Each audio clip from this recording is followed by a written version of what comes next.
السلام علیکم ورحمۃ اللہ.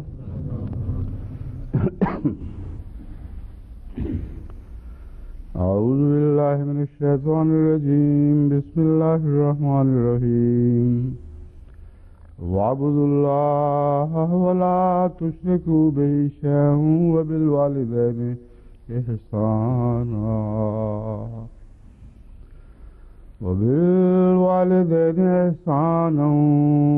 وبذي القربى واليتامى والمساكين والجار ذي القربى والجار الجنب والصاحب بالجنب وابن السبيل وما ملكت أيمانكم إن الله لا يحب من كان مختالا فخورا.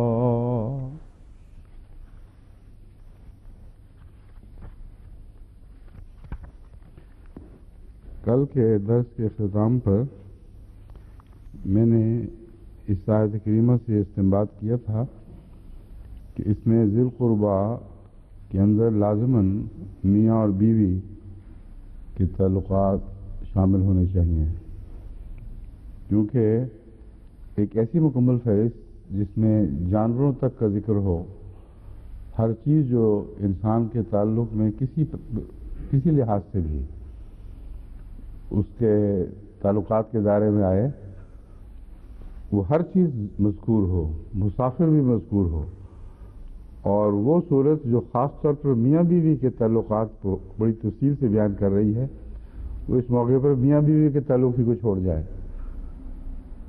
یہ آیات اسی صورت میں یہ ممکن ہی نہیں ہے.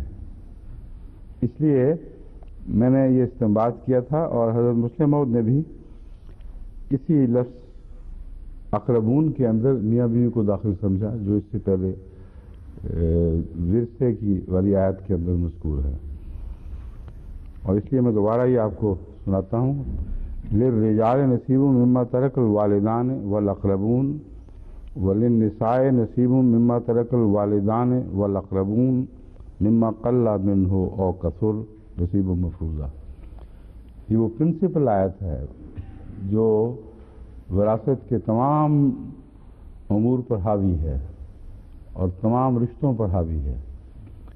اور حضرت مسلم موعود نے بھی اقربون میں جہاں اولاد کو داخل فرمایا سمجھا، آگے اولاد کا ذکر آتا ہے، اور پھر اسی جگہ والدین میاں بیوی کو بھی شامل سمجھا اقربون کے اندر، کیونکہ والدین کے بعد پھر اولاد کا ذکر ہے، پھر میاں بیوی کا ذکر ہے، پھر دوسرے پہلو کی طرف پھیلنے والے رشتوں کا ذکر ہے.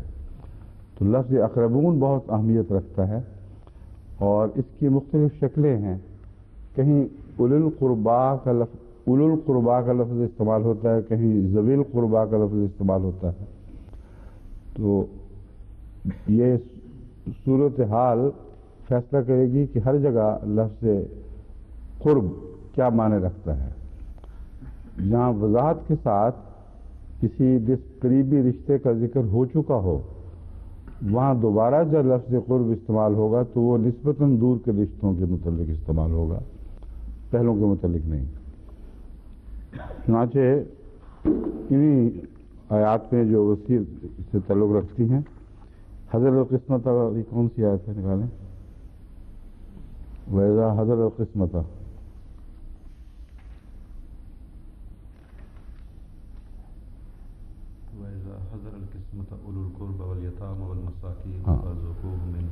وَإِذَا حَضَرَ الْقِسْمَةَ أُولُو الْقُرْبَى وَالْيَتَامَى وَالْمَسَاكِينَ میں لفظ اولو القربہ استعمال ہوا ہے، اقربون نہیں ہوا اور ذوی القربہ نہیں ہوا. لیکن اس سے پہلے چونکہ یہ اقرب والے رشتے سارے بیان ہو چکے ہیں، اس لیے اذا حضر القسمتہ میں وہ بیٹے اور بیٹیاں اور بہنیں اور بھائی اور میاں اور بیوی یہ مراد نہیں ہے، کیونکہ وہ پہلے جو وصیت کے قوانین ہیں ان میں تفصیل سے بیان ہو چکے ہیں. بس وہ لوگ جو وارث ہیں قانون کی روح سے، جب ورثہ تقسیم ہو رہا ہو ان وارثوں کے ارد گرد کچھ لوگ اور بھی اکٹھے ہو جائیں.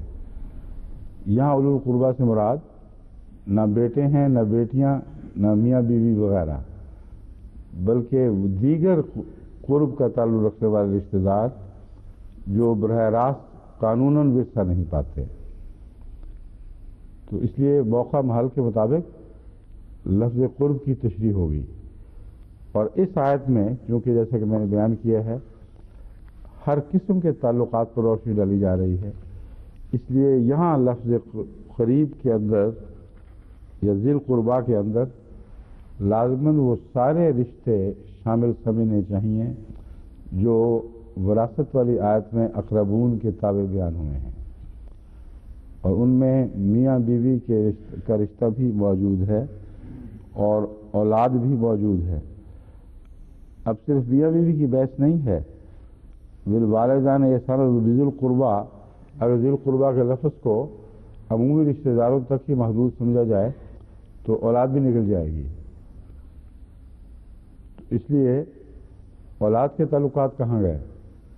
حالانکہ جہاں والدین کے تعلقات کی بحث آتی ہے قرآن کریم میں، وہاں اولاد کی تعلقات کی بھی آتی ہے. پھر احسان کی بات ہو رہی ہے، اور قرآن کریم نے میاں بیوی کے تعلقات کے قطع ہونے کے لیے خصوصیت سے لفظ احسان استعمال فرمایا ہے.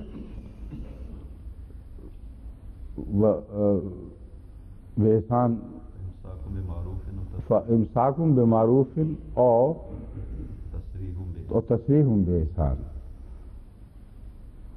یعنی اتنا احسان کا خیال ہے کہ فرمایا کہ جب تک رہو اکٹھے معروف طریق کے مطابق رہو، مگر جب جدا ہو تو معروف سے بڑھ کر احسان کا معاملہ کرتے ہوئے جدا ہو.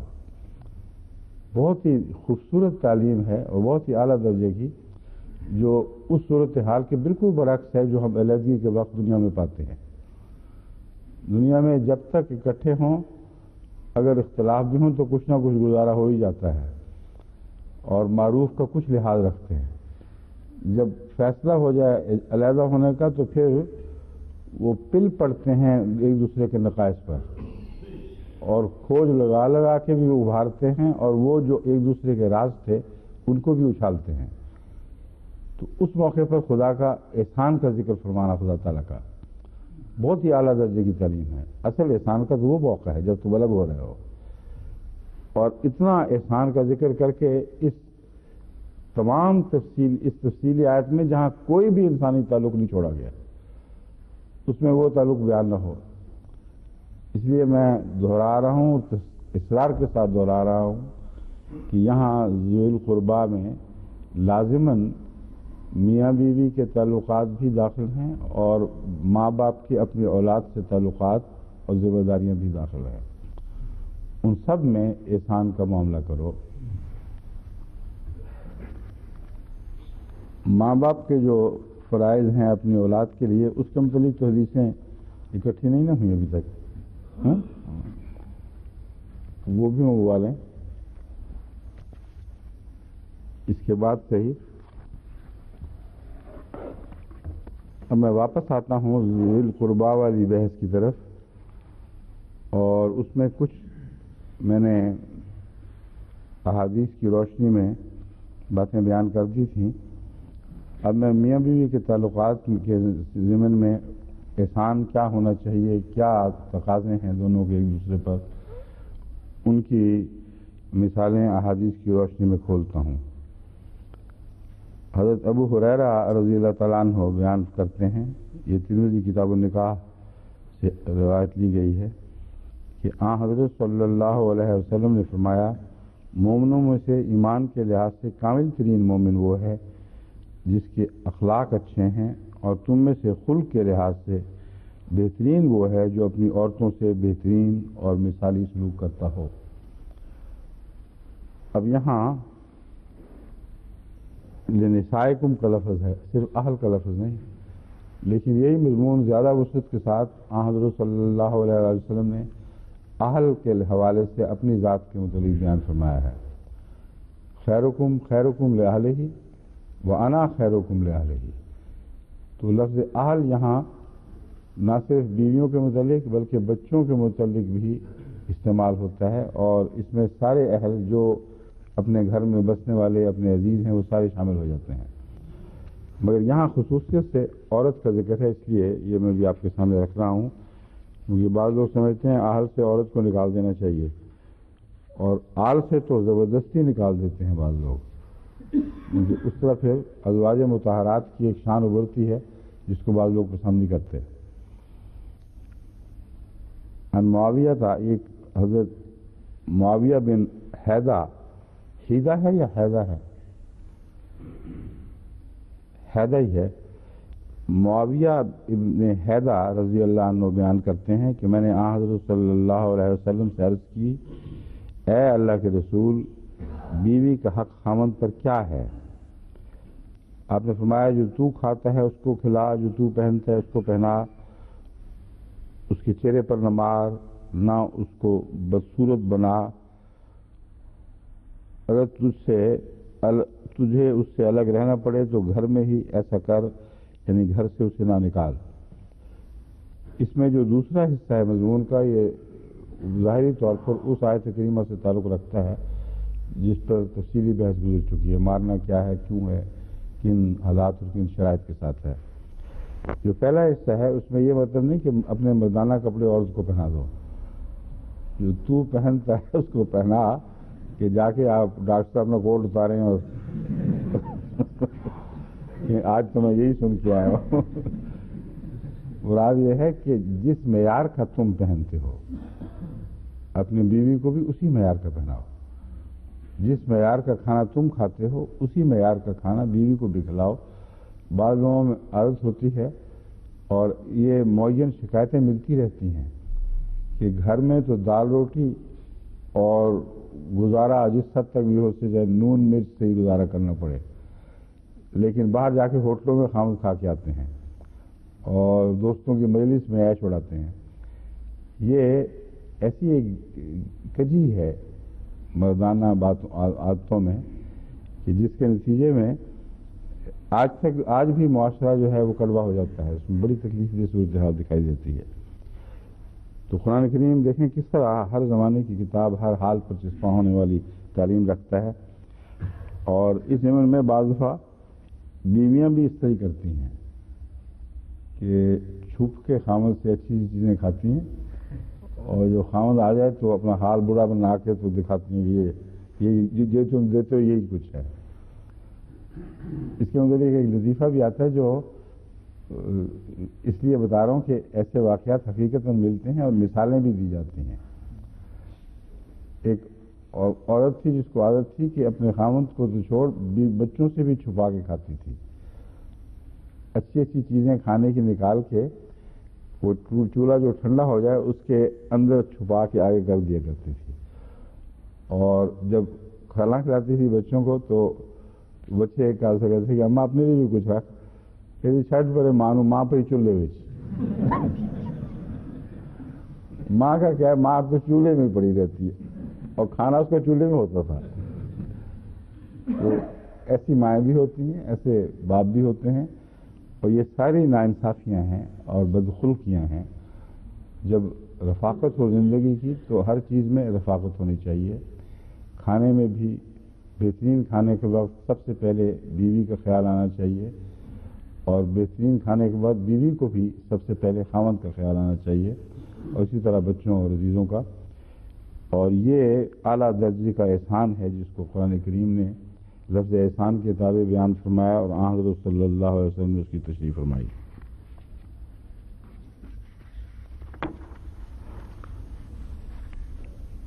حضرت اسد بن یزید کہتے ہیں کہ میں نے حضرت عائشہ رضی اللہ تعالیٰ عنہ سے پوچھا کہ جب نبی کریم صلی اللہ علیہ وسلم گھر میں ہوتے تھے تو کیا کرتے تھے؟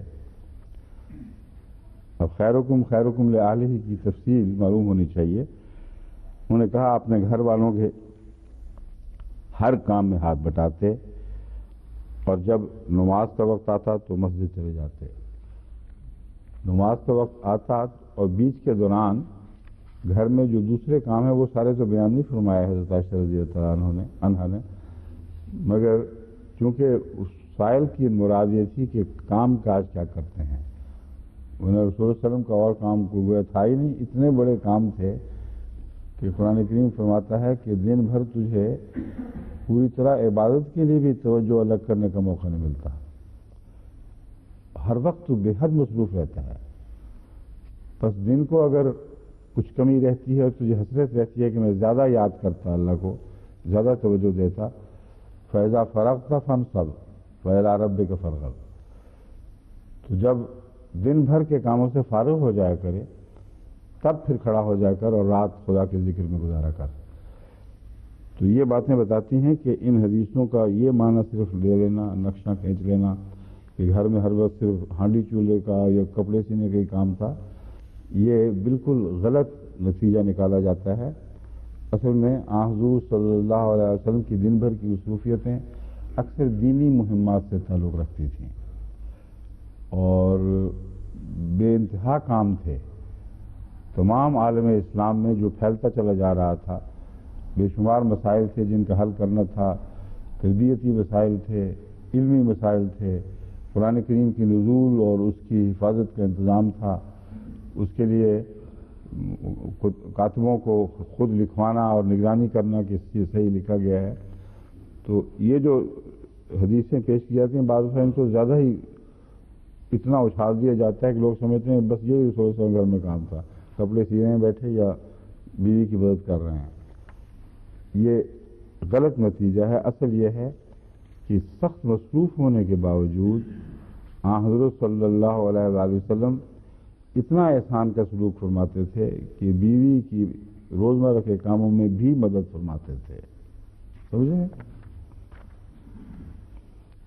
حضرت عائشہ رضی اللہ تعالی عنہا کی روایت ہے کہ رسول اللہ صلی اللہ علیہ وسلم اپنے جوتے خود ٹانک لیتے تھے، یعنی ادھرے ہوئے جوتے ٹھیک کرنے کے لیے جو بھی طریق تھا اس زمانے میں اس کو استعمال فرماتے. اپنے کپڑے خود سی لیتے تھے. اپنے گھر میں وہ سب کام کرتے جو آدمی گھر میں کرتا ہے. آدمی گھر میں کرتا ہے والی بات تو مجھے سمجھ نہیں ہے، اکثر نہیں کرتے گھر میں یہ کام، بلکہ وہ جو کچھ بھی ہے پھٹا پرانا جو اٹھا کے بیوی کے منہ پہ مارتے ہیں کہ چلو اس کو ٹھیک کرو، میں جانا میں زیادہ مصروف ہوں. مگر رسول اللہ صلی اللہ علیہ وسلم کرتے تھے.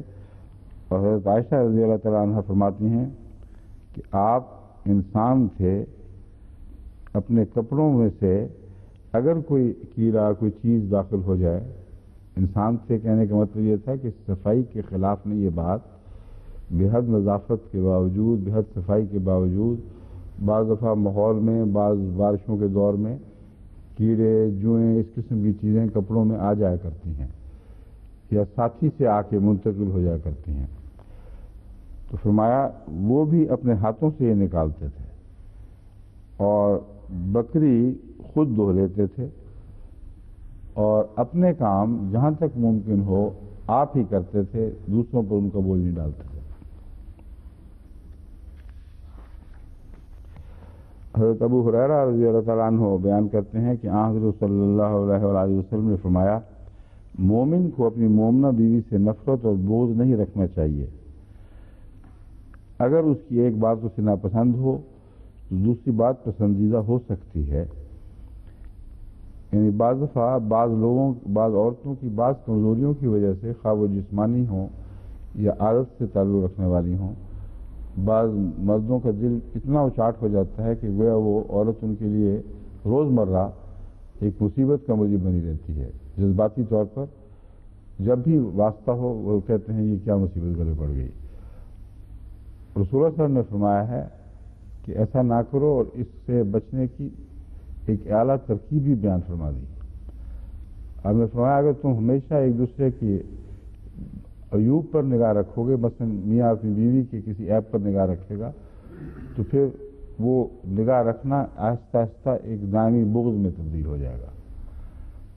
اور بعض عورتوں کی طلاق محض اس وجہ سے ہوئی کہ خاوند کے کھانے کا انداز ایسا تھا، جو وہ نسبتاً زیادہ نفیس عادت کی بیوی تھی برداشت نہیں کر سکتی تھی. اور رسول اللہ صلی اللہ علیہ وسلم فرماتے ہیں کہ اتنی کم حوصلگی نہیں دکھانی چاہیے، کوشش کرو اصلاح کی، مگر اگر نہ بھی ہو تو یہ دیکھو کہ خوبیاں تو بہرحال اور بھی ہیں اس شخص میں، بیوی میں نقائص ہی تو نہیں ہیں، خوبیاں بھی ہیں، تو خوبیوں کو سراہا کرو اس کی وجہ سے جو تعلق کا مسئلہ پیدا ہو گیا، الجھن پیدا ہو گئی ہے، وہ حل ہو جائے گا مسئلہ، اور تمہیں وہ چیز اچھی بھی لگنے لگے گی۔ اور یہ گہرا نفسیاتی نقطہ ہے جو قانون کی طرح کام کرتا ہے۔ توجہ کی بات ہے، ہر محبت کرنے والا بعض نقائص جانتے ہوئے بھی ان کو نظر انداز کرتا ہے، کیونکہ یہ ناممکن ہے کہ ہر شخص محض خوبیوں کا مرقع ہو۔ ہر نفرت کرنے والا اگر تو نظر پھیرے تو اس کو اسی نفرت کے آبجیکٹ میں، آبجیکٹ کو کیا کہیں اردو میں، نفرت کا اس کی وجہ نفرت ہے جو شخص بھی، اس کے اندر وہ خوبیاں بھی پائے گا۔ بس واضح توجہ کو پھیرنے سے اچانک دل کی کیفیات بھی بدل جاتی ہیں۔ تو حضرت صلی اللہ علیہ وآلہ وسلم نے نصیحت یہ فرمائی ہے کہ نقائص ہوں گے بیوی میں، اس سے انکار نہیں، مگر ان نقائص کو دل کا بغض نہ بننے دینا، اور خوبیاں دیکھنا تو بعید نہیں کہ اللہ تعالیٰ فضل فرمائے اور خوبیوں کی وجہ سے تمہیں اسی بیوی سے تعلق پیدا ہو جائے۔ بس آخری نتیجہ نکالتے ہیں، ہمیشہ اچھی باتوں پر تمہاری نظر رہنی چاہیے، اس سے آپس میں محبت بڑھے گی۔ بعض عورتوں کو میں نے اس طرح سمجھایا ہے کئی دفعہ، اکثر مان بھی جاتی ہیں، بعض وہ نہیں مانتی، کہ خاوند میں یہ بات ہے۔ میں کہتا ہوں وہ بات بھی تو ہے جو میں جانتا ہوں، اس کے اندر ایک علم کم ہے تو بھولپن بھی ہے، ایک سادگی ہے، ایک جو اچھی لگتی ہے، جو بچوں میں بھی اچھی لگتی ہے، بڑوں میں بھی اچھی لگتی ہے۔ تو علم کی کمی کو تم اس طرح نظر انداز کر سکتی ہو کہ جو اس کی عام طبیعت کی سادگی اور صفائی ہے اس پر نظر رکھو تو تمہیں پیار پیدا ہو سکتا ہے۔ تو یہ وہی نصیحت ہے جو رسول صلی اللہ علیہ وسلم نے فرمائی ہے۔ موقع محل پہ اس کو میں چسپاں کر کے دیکھتا ہوں تو کافی فوائد پہنچتے ہیں، فوائد حاصل ہوتے ہیں۔ حضرت ابو ہریرہ رضی اللہ تعالیٰ عنہ بیان کرتے ہیں کہ حضرت صلی اللہ علیہ وسلم نے فرمایا، اللہ تعالیٰ رحم کرے اس شخص پر جو رات کو اٹھے، نماز پڑھے، اپنی بیوی کو اٹھائے، اگر وہ اٹھنے میں پس و پیش کرے تو اس کے منہ پر کیا کرے؟ پانی چھڑکے۔ تھپڑ نہیں فرمایا۔ لوگوں کے جن کے ہاتھ کھلے ہوں وہ یہ بھی حرکتیں کرتے ہیں، اٹھو، یہ بچوں کو بھی مارتے ہیں۔ رسول اللہ صلی اللہ علیہ وسلم کو دیکھیں کتنا احسان کا مضمون ہے، چونکہ آپ کی ذات مجسم احسان تھی، میں اس کے منہ پہ پانی کی چھینٹے دو۔ اسی طرح اللہ تعالیٰ رحم کرے اس عورت پر جو رات کو اٹھے، جس نے جو رات کو اٹھی، نماز پڑھی اور اپنے میاں کو جگایا، اگر اس نے اٹھنے میں پس و پیش کی تو اس کے چہرے پر پانی چھڑکا۔ اب بیوی کے لیے یہ معاملہ خطرناک ہے ویسے یہ یعنی اگر وہ مومنہ نہ ہو، اسلامی تعلیم سے آراستہ نہ ہو تو بعض خامد، یعنی خامد اگر نہ ہو ایسا، تو ایسی بیوی کے لیے بڑا خطرناک ہو سکتا ہے۔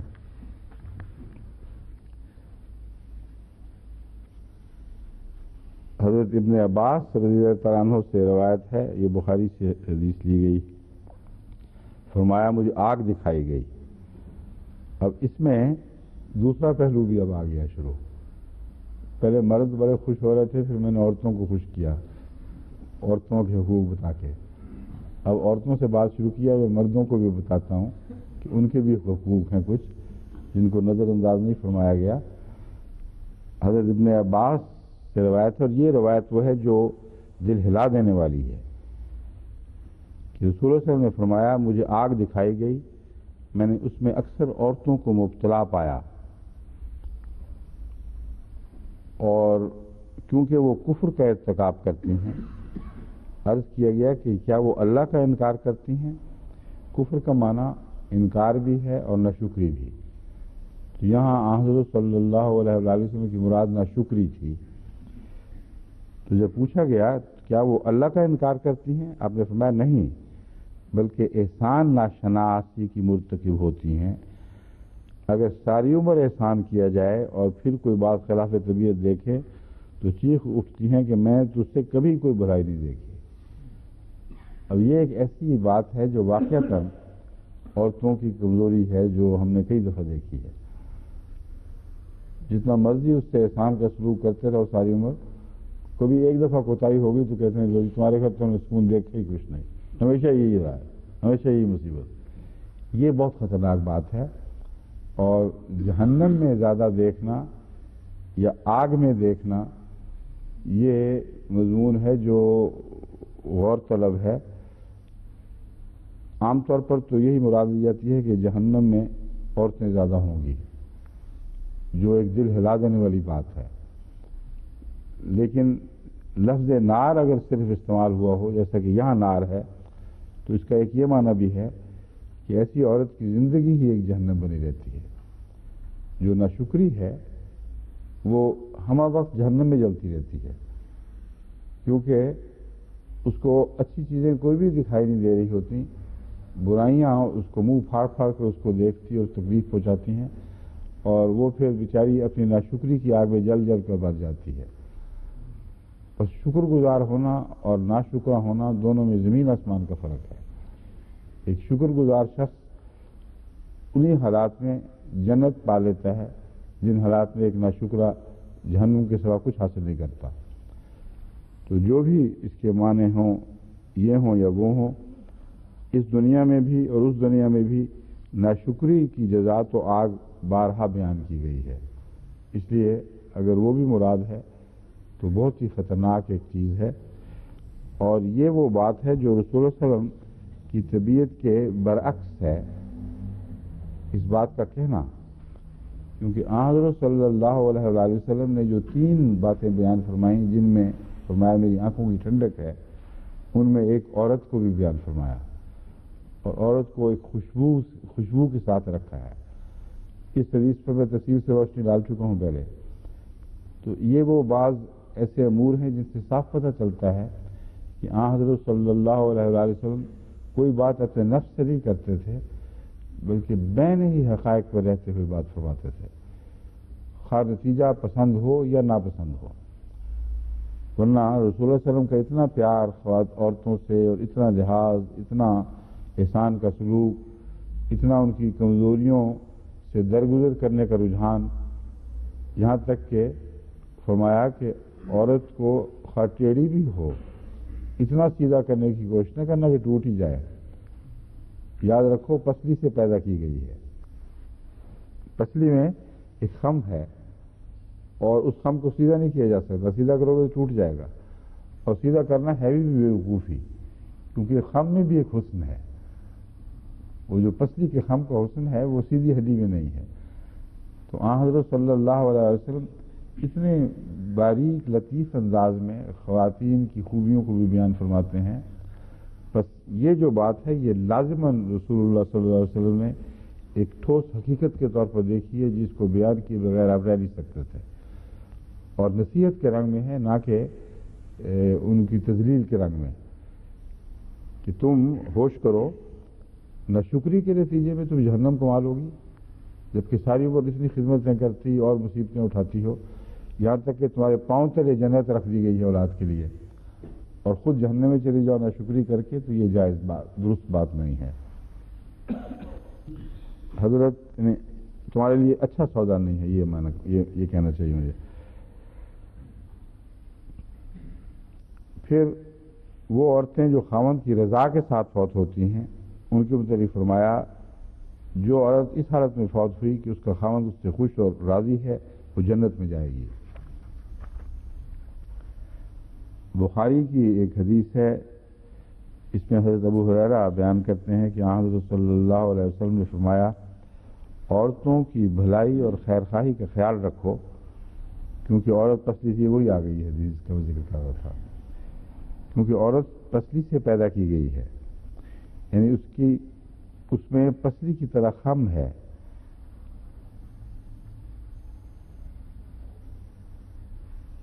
یہ ترجمہ کرنے والے نے تشریح کی ہوئی ہے، پسلی کے اوپر کے حصے میں زیادہ خم کری ہوتی ہے، تو اس نے فرمایا نہیں ہے، فرمایا ہے ان آوج ما فی الذل اعلیٰ ہو، اور جو پسلی کا سب سے اعلیٰ حصہ ہے وہ خمدار بھی زیادہ ہوتا ہے۔ اب یہ کیوں بیان فرمایا؟ یہ بتانے کے لیے کہ اس کی کمی کجی میں ایک حسن بھی ہے، اور جتنی زیادہ تمہیں بعض صورتوں میں کجی دکھائی دیتی ہے وہاں حسن بھی اتنا ہی نمایاں اور اعلیٰ درجے کا ہوگا۔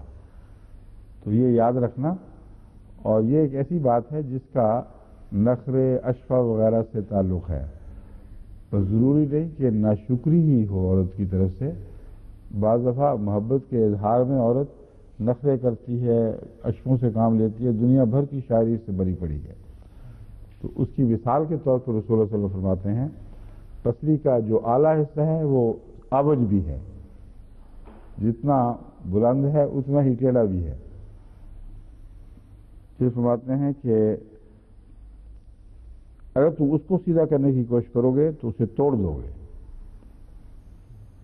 انسانیت ٹوٹ جائے گی اور ٹوٹ کے بکھر جائے گی۔ اس کی بعض فطری ایسی کمزوریاں ہیں جو اس کے لیے اس کے وجود کا حصہ ہیں، جس میں اس کی نزاکت، اس کی لطافت اور وہ سکون ہے جو مرد کو عطا ہوتا ہے عورت سے۔ تو ان کو اتنا نہ ٹیڑھا سیدھا کرنے کی کوشش کرنا کہ وہ ٹوٹ ہی جائے۔ پھر دیکھیں حال پر رہنے کا فائدہ بیان فرمایا، صاف پتہ چلتا ہے کجی سے مراد بدخلقی اور بدتمیزی اور کوئی گناہ نہیں ہے۔ فرماتے ہیں اگر تم اسے اس کے حال پر ہی رہنے دو گے تو اس کا جو فائدہ ہے وہ تمہیں حاصل ہوتا رہے گا، یعنی یہ چیز فائدے سے خالی نہیں بنائی گئی۔ اس عورتوں سے نرمی کا سلوک کرو اور اس بارے میں میری نصیحت مانو۔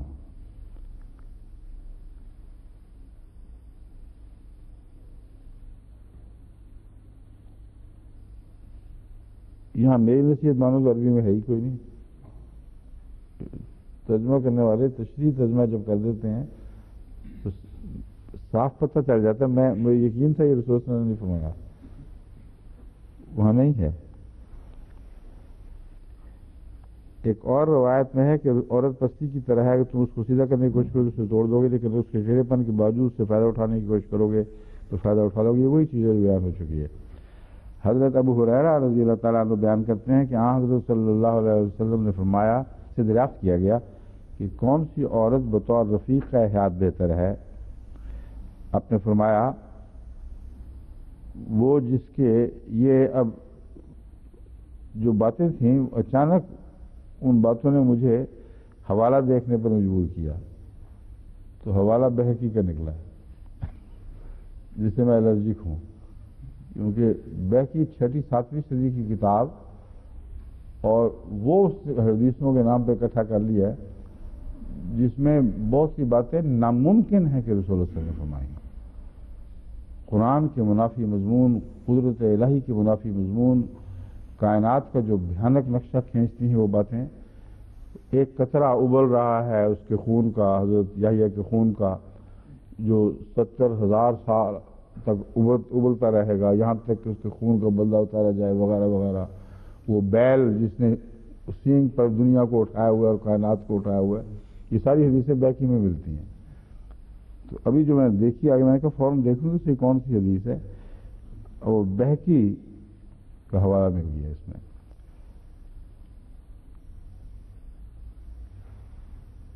باتیں تو ایسی عجیب، زیادہ عجیب نہیں، مگر طرز بیان بھی لگتی تھی کہ رسول اللہ صلی اللہ علیہ وسلم کی نہیں لگتی، اس لیے چھوڑ ہی دیتا ہوں اس کو۔ ابن ماجہ کی حدیث ہے، حضرت صلی اللہ علیہ وسلم نے فرمایا کہ دنیا تو سامان زیست ہے اور نیک عورت سے بڑھ کر کوئی سامان زیست نہیں۔ انما دنیا متاعن، متاعن سامان زیست ترجمہ بھی میرے نزدیک مناسب نہیں ہے۔ متاع میں جو فائدے کے اور خوشی کے پہلو ہیں اور استفادے کے پہلو ہیں وہ سب آ جاتے ہیں، کہ دنیا تو ایک متاع ہے، ایک اچھی زندگی بسر کرنے کا ذریعہ ہے، ایک اچھے ماحول میں ایک لطف اٹھانے کا ایک موقع ہے، اور ان چیزوں میں سب سے اعلیٰ چیز افضل من المرأۃ دنیا میں اور کوئی نہیں ہے۔ لیس من متاع دنیا شیء افضل من المرأۃ الصالحۃ۔ اور جب بھی رسول اللہ صلی اللہ علیہ وسلم نے فرمایا، اپنی تعریف فرمائی کہ میرے آنکھ میں عورت بھی جچتی ہے، تو ان خوبیوں کے لحاظ سے آپ فرماتے ہیں کہ اگر عورت صالحہ ہو، نیک ہو اور روحانی اور اخلاقی حسن سے آراستہ ہو تو دنیا کی ہر نعمت سے بڑھ کر عورت ہے، اور اس میں ایک ذرہ بھی شک نہیں، ساری دنیا کی اجتماعی گواہی اس بات کے حق میں ہے۔ ہر دوسری نعمت کو جب ایک انسان کسی عورت کو اچھا سمجھ رہا ہو وہ آسانی سے اس کو قربان کر دیتا ہے، بادشاہتیں لٹا بیٹھتا ہے، تخت سے تختہ قبول کر لیتا ہے، ہاتھ میں تیشے پکڑ کے وہ پتھریلی چٹانوں میں نہریں کھودنے کی کوشش کرتا ہے۔ تو یہ جو انسانی فطرت ہے اس کا اظہار ہے کہ عورت اگر اچھی ہو تو زندگی کی وہ ہر متاع جس کی خاطر انسان جیتا ہے، محنت کرتا ہے، اس سے بہتر چیز ہے۔ حضرت بخاری کی حدیث ہے، اب حضرت انس بن مالک بیان کرتے ہیں کہ غزوہ عصفان سے واپسی کے وقت ہم حضرت صلی اللہ علیہ وسلم کے ہمراہ تھے۔ حضور کے پیچھے اونٹنی پر حضرت صفیہ بیٹھی ہوئی تھیں۔ اونٹنی کے ٹھوکر کھانے کی وجہ سے دونوں گر پڑے۔ ابو طلحہ حضور کو سہارا دینے کے لیے لپکے۔ حضور نے فرمایا عورت کا خیال کرو۔ عظمت اور مقام اور مرتبے کے لحاظ سے کوئی نسبت ہی نہیں، رسول اللہ علیہ وسلم کے ساتھ کسی ازواج میں سے کسی اور کو نسبت ہی کوئی نہیں، تو لوگ دوڑتے ہیں اس عظمت کے پہلو سے اس کی طرف جو زیادہ قابل قدر وجود ہے، مگر یہ ایک جسمانی حادثہ ہے۔ اس صورت میں رسول اللہ صلی اللہ علیہ وسلم فرماتے ہیں عورت کا خیال کرو۔ یہ سنتے ہی ابو طلحہ منہ پر کپڑا ڈال کر حضرت صفیہ کے پاس آئے اور ان پر کپڑا ڈال دیا، یعنی خود چہرے پہ کپڑا ڈالا، اور تاکہ میں کسی ایسی حالت میں نہ دیکھوں جو گرنے کے وقت بے احتیاطی کی حالت ہوتی ہے، اور پھر پہلے کپڑا ڈالا، پھر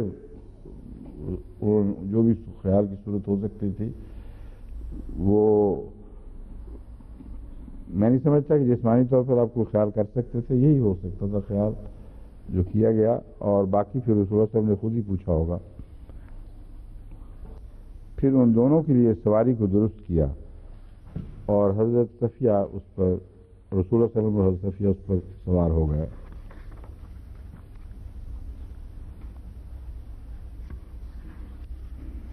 حضرت عائشہ رضی اللہ تعالیٰ عنہا بیان فرماتی ہیں کہ مجھے رسول کریم صلی اللہ علیہ وسلم کی ازواج مطہرات میں سے جتنا رش حضرت خدیجہ پر آتا تھا اتنا کسی پر نہیں آیا، حالانکہ میں نے انہیں دیکھا بھی نہیں تھا۔ مطلب یہ ہے کہ حضرت خدیجہ سے رسول اللہ صلی اللہ علیہ وسلم کی محبت کسی جسمانی حسن کی وجہ سے نہیں تھی، عمر کے لحاظ سے آپ سے بڑی، اور جو روایتیں بیان کرنے والے بیان کرتے ہیں، جو نقشہ کھینچتے ہیں، جسمانی حسن اور نزاکت کے لحاظ سے رسول اللہ صلی اللہ علیہ وسلم کو سب سے زیادہ حضرت عائشہ پیاری تھی، اور روحانی خوبیاں بھی تھیں، عمر کے لحاظ سے بھی چھوٹی تھیں، اس لیے ایسی بیویوں کا از خود زیادہ لاڈلا ہو جانا ایک طبی بات ہے۔ لیکن حضرت خدیجہ سے جو آپ کی وفات ہوئی اس کے سامنے کسی اور بیوی کی کوئی حیثیت نہیں رہی، کبھی بھی نہیں ہوئی۔ کہتی ہیں حالانکہ میں نے دیکھا بھی نہیں، مگر حضور صلی اللہ علیہ وسلم ان کا ذکر اکثر فرمایا کرتے تھے۔ تو وہ جو ظالم اعتراض کرتے ہیں کہ رسول اللہ صلی اللہ علیہ وسلم کی شادیاں کرنا گویا آپ کی نفسانی جذبات کے پورا کرنے کی خاطر تھا، اور ظاہر کرتا ہے کہ رسول اللہ صلی اللہ علیہ وسلم نعوذ باللہ من ذالک ایک جذبات کے تابع انسان تھے، یہ مستشرقین اکثر یہ باتیں کرتے ہیں، ان کے جواب کے طور پر میں آپ کو سمجھا رہا ہوں یہ بات کہ وہ جوانی کی عمر جس میں انسان جسمانی طور پر بہترین رفیق چاہتا ہے، وہ تو حضرت صلی اللہ علیہ وآلہ وسلم نے ایک ہی بیوی کے ساتھ گزاری ہے جو عمر میں بڑی تھی، اور کوئی ایسی خاص ذاتی خوبی کسی حدیث میں مذکور نہیں ہے جس سے پتہ چلے کہ گویا حضرت خدیجہ غیر معمولی حسن کی مالک ہوں۔ عمر میں بڑی تھیں اور جو بھی اولاد نصیب ہوئی وہ پہلے حضرت خدیجہ ہی سے اولاد نصیب ہوئی، لیکن حضرت خدیجہ نے بھی رسول اللہ صلی اللہ علیہ وسلم کی خدمت اور وفا کے حق ادا کرنے میں کمال کر دیا، اپنا سب کچھ سپرد کر دیا، اور اس کے بعد ہر قسم کے حالات میں بڑے صبر کے ساتھ ایک شکوہ زبان پر لائے بغیر آپ نے ساتھ دیا۔ شیب ابی طالب میں جو شدید تکلیفیں پہنچی ہیں رسول اللہ صلی اللہ علیہ وسلم کو، اس میں حضرت خدیجہ ہی آپ کے ساتھ تھیں۔ میرا نہیں خیال کہ حضرت خدیجہ کی زندگی میں کوئی اور شادی ہوئی ہو، کیوں جی؟ نہیں ہے نا؟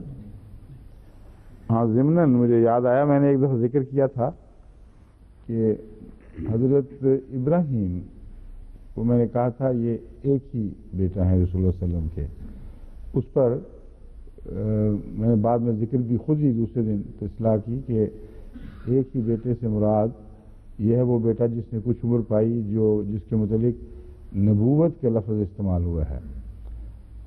تو بعد میں جب میں نے تحقیق کی، میں نے ضمن یہ بھی ذکر کر دیا تھا کہ بعض ایک حدیث میں 11 کا بھی ذکر ہے۔ جب میں نے تحقیق کی تو حضرت مسیح موعود علیہ السلام نے خود بھی 11 کا ذکر فرمایا ہے، اور بیٹیوں کی تعداد 4 بتائی جاتی ہے، 4 ہی ہے نا، اور بیٹوں کی 4 بھی، 6 بھی، 11 بھی۔ لیکن جو خاص توجہ کے لائق بات ہے، کیوں میں نے ان کو اکیلے بیان کر کے نمایاں طور پر آپ کے سامنے پیش کیا تھا، میرے ذہن میں ایک سوال اٹھا کرتا تھا ہمیشہ کہ آیت خاتم النبیین نازل ہو رہی ہو اس حوالے سے کہ دشمن آپ کو ابتر قرار دے رہا ہے اور آپ کی کوئی اولاد نہیں۔ اگر نبوت کے بعد کوئی اولاد ہوتی تو یہ بات دشمن نہ کہہ سکتا۔ بس جب میں نے تحقیق کی تو یہ عجیب بات سامنے آئی کہ آن حضرت صلی اللہ علیہ وآلہ وسلم کی تمام اولاد دعوی نبوت سے پہلے ہو چکی تھی، سوائے حضرت ابراہیم کے، اور دعوی نبوت کے بعد صرف ابراہیم پیدا ہوئے ہیں۔ تو آیت خاتم النبیین کا یہ پس منظر ہے کہ آن حضرت صلی اللہ علیہ وآلہ وسلم نے جب دعوی نبوت فرمایا تو پھر آپ کو کوئی اور اولاد نہیں ملی، نہ لڑکا نہ لڑکی، کیونکہ لڑکی کا کوئی ذکر ہے اس کے بعد، لڑکی کا بھی کوئی ذکر نہیں۔ اور جو پہلی اولاد تھی، اکثر کے متعلق یہ بات بڑی قطعیت سے ثابت ہے کہ بہت چھوٹی عمر میں وفات پائی ہے۔ بعضوں نے چلے کا دن دیکھے ہیں مشکل سے، بعضوں نے چند گھنٹے، بعضوں نے چند دن، چند مہینے۔ اور ابراہیم کے متعلق، حضرت ابراہیم کے متعلق یہ روایتیں ہیں کہ 2.5 مہینے سے لے کر 2.5 مہینے تک بیان کیا جاتا ہے یا کچھ اور؟ نہیں، 18 مہینے تک آغاز کا کی کم سے کم عمر کیا بیان کی جاتی ہے؟ ہاں وہی 2.5 مہینے سے 18 مہینے تک، یا کچھ کم و بیش اس میں فرق ہو شاید۔ تو یہ بھی آپ کو میں ضمن بتا دوں کہ آن حضرت صلی اللہ علیہ وآلہ وسلم کو جو اولاد بھی ملی ہے، بیٹیاں ہوں یا بیٹے، زندہ رہنے والی اولاد جو بھی بچی وہ حضرت خدیجہ ہی کے بطن سے تھی۔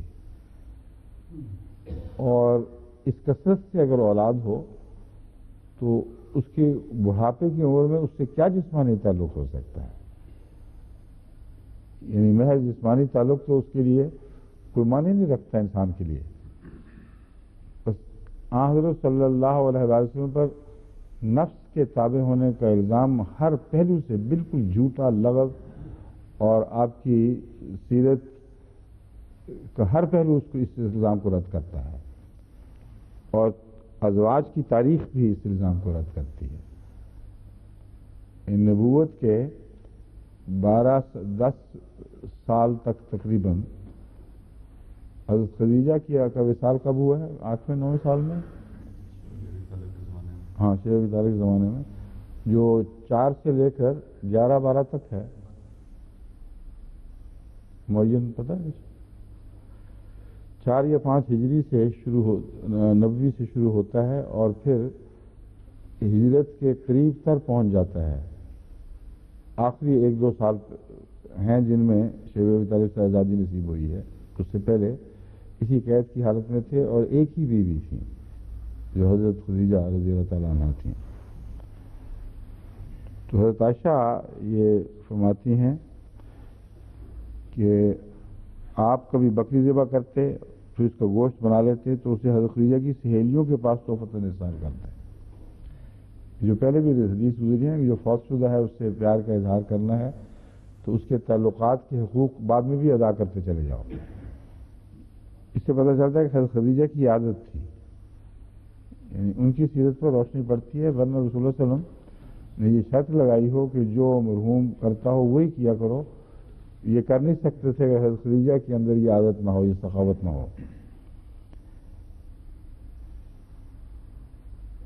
کبھی کبھار میں آپ کو کہہ دیتی کہ آپ تو یوں کرتے ہیں کہ گویا خدیجہ کے علاوہ دنیا میں کوئی عورت ہے ہی نہیں۔ یہ عورتوں کی طرف سے یہ پسلی والی بات ہے نا، پسلی کی بات بہت اچھی مثال ہے۔ اس پر رسول صلی اللہ علیہ وسلم ان کے اوصاف بیان کرنے لگتے اور آخر پر فرماتے کہ میری ان کے بطن سے اولاد بھی ہے، یہ بھی لحاظ ہے۔ اب حضرت عائشہ بات تو کہہ دیتی تھیں، وہ بعد میں جب اوصاف سنتی ہوں گی تو دل پہ کیا گزرتی ہوگی اللہ بہتر جانتا ہے، مگر اگر رشک تھا تو حضرت خدیجہ پر تھا۔ بخاری کتاب المناقب میں حضرت عائشہ رضی اللہ تعالی عنہ سے روایت ہے کہ ایک دفعہ حضرت خدیجہ کی وفات کے بعد ان کی ہمشیرہ حالہ بنت خویلد نے حضرت صلی اللہ علیہ وسلم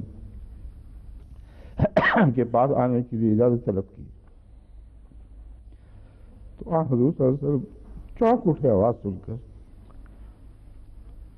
آپ کو حضرت خدیجہ کی آواز یاد آ گئی، اس کا مطلب ہے کہ وفا کا تعلق تھا جو اتنا گہرا تھا اور دل میں ہمیشہ جاگزیں رہا ہے۔ یہ پیار اور وفا کا تعلق شرک نہیں ہے، یہ میں آپ کو سمجھانا چاہتا ہوں۔ یہ جو تعلقات ہیں یہ اعلیٰ پاکیزہ اقدار کے نتیجے میں اللہ کے نیچے ہیں، اس کے مقابل پر نہیں ہیں۔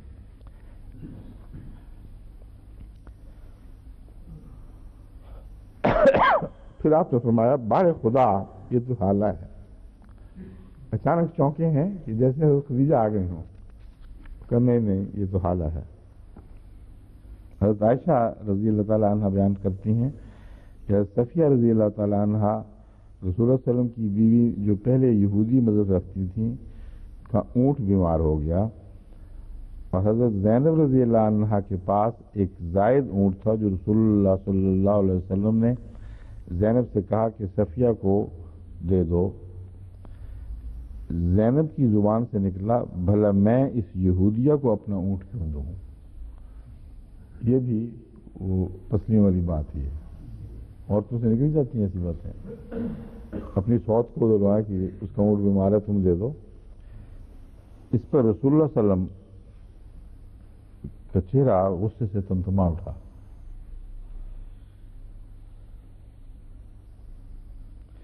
اور اتنا طبیعت پر گہرا اثر پڑا حضرت زینب کے اس قول کا کہ کچھ دیر تک آپ نے عملاً ان سے تعلق توڑے رکھا۔ تو رسول اللہ صلی اللہ علیہ وسلم کو تکلیف بھی پہنچتی تھی، اور اس موقع پر پسلی کی مثال دینا غلط ہے۔ یہ وہ ہے موقع جہاں واقعتاً عورت کی بعض کمزوریاں مرد کے لیے دکھ اور تکلیف کا موجب بنتی ہیں۔ میرے نزدیک خاص طور پر اس لیے کہ رسول اللہ صلی اللہ علیہ وسلم نے حضرت زینب سے اعلیٰ توقع رکھی، ورنہ کبھی نہ کہتے، جانتے تھے کہ اور سوت پسند نہیں کرتی کہ اس کی سوکن کو اسی چیز جائے۔ تو اس تکلیف کا صدمہ کی وجہ یہ ہے کہ اونچی توقع جس سے رکھی اس نے اس توقع کو پورا نہیں کیا۔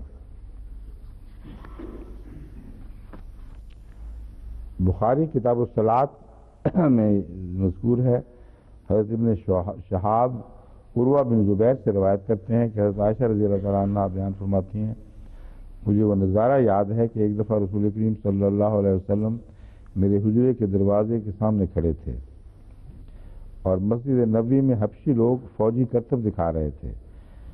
حضرت صلی اللہ علیہ وسلم نے میرے لیے اپنی چادر سے پردہ کر رکھا تھا اور میں اس پردے کی اوٹ میں ان حبشیوں کے کرتب دیکھ رہی تھی۔ ایک تو یہ بھی مسئلہ فقہی حل ہوا کہ مردوں کی کھیلیں دیکھنا عورت کے لیے اگر وہ ایک دور کا تعلق ہو، ذاتی تعلق قرب کا نہ ہو تو ہرگز ناجائز نہیں ہے۔ مردوں کی صحبت یعنی ایسی صحبت، ایسے قرب کے تعلقات جو عورت کی عفت پر کسی پہلو سے منفی رنگ میں اثر انداز ہوں، وہ منع ہے۔ اور سامنے مرد کھیل رہے ہیں، ان کو دیکھنا بعض لوگ کہتے ہیں کہ ناجائز ہے، عورت کا کام نہیں، مرد کو نظر ڈالے۔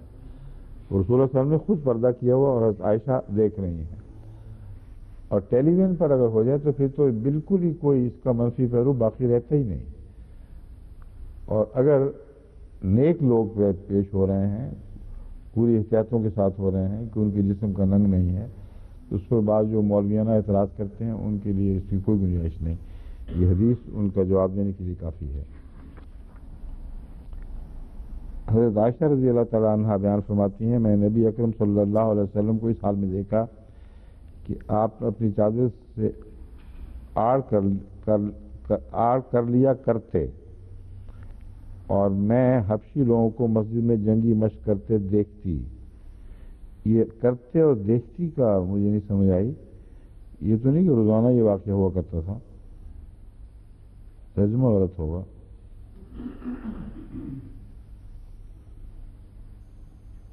یہ ایک طرز بیان ہے، یسترنی بردائہ وانا انظر الی حبشۃ یلعبون فی المسجد، کہ میں یہ نظارہ دیکھتی ہوں بعض اوقات اپنے تصور میں کہ رسول اللہ صلی اللہ علیہ وسلم نے مجھے چادر سے ڈھانپا ہوا ہے، اس لیے یہ ترجمہ کرنا کہ وہ ہمیشہ چادر سے ڈھانپا کرتے تھے اور ہمیشہ حبشیوں کے کھیل دیکھا کرتی تھی، یہ درست نہیں ہے۔ ایک طرز بیان ہے کہ بسا کر میری آنکھوں کے سامنے وہ نظارہ آ جاتا ہے۔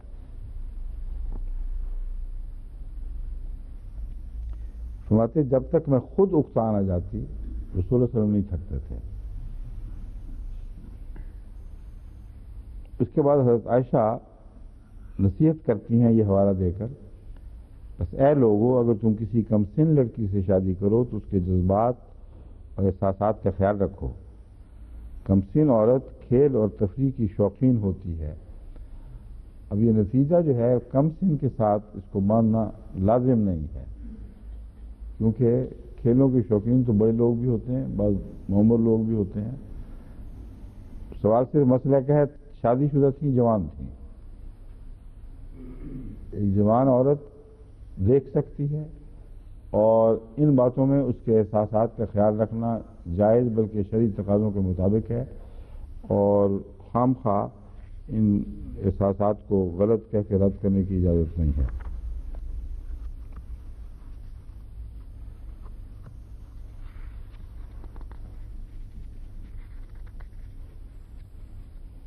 چاپا کھانے سے تھا تو نکلا ہوا یہ جتا الگ ہی نہیں ہوتا۔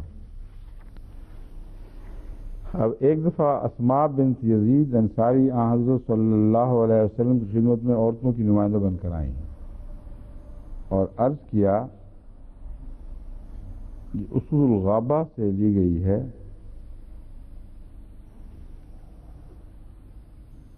اس سے روایت کی حیثیت پر کوئی بحث نہیں ہے، کہیں کون سی ہے، اب آگے مضمون بتا دے گا میرے خیال میں۔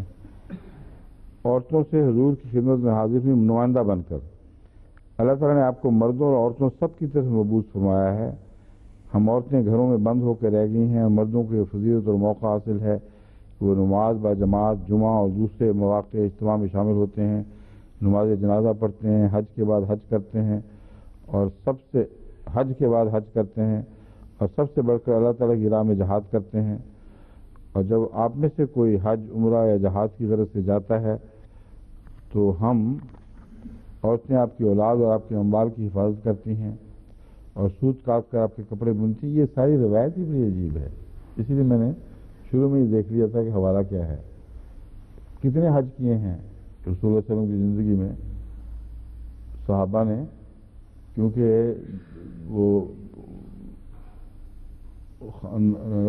اس کے بعد فتح مکہ کے بعد پھر 2 سال ہی آئے ہیں صرف، اور ایک حج جس کا ذکر ملتا ہے وہ حجۃ الوداع ہے، تو کسی عورت کا آخری دنوں میں یہ بات کرنا کہ یہ کرتے ہیں یہ کرتے ہیں، یہ کہانی لگتا بنی ہوئی ہے۔ رسول اللہ صلی اللہ علیہ وسلم سے اتنی تفصیلی بحث عورتوں کا نمائندہ بن کے جا رہی ہے کہ اس وقت تک ساری عورتیں قید ہیں 10ویں سال تک۔ یہ مجھے نہیں یہ قبول ہو رہی حدیث، اس لیے چیک کروائیں اس کو۔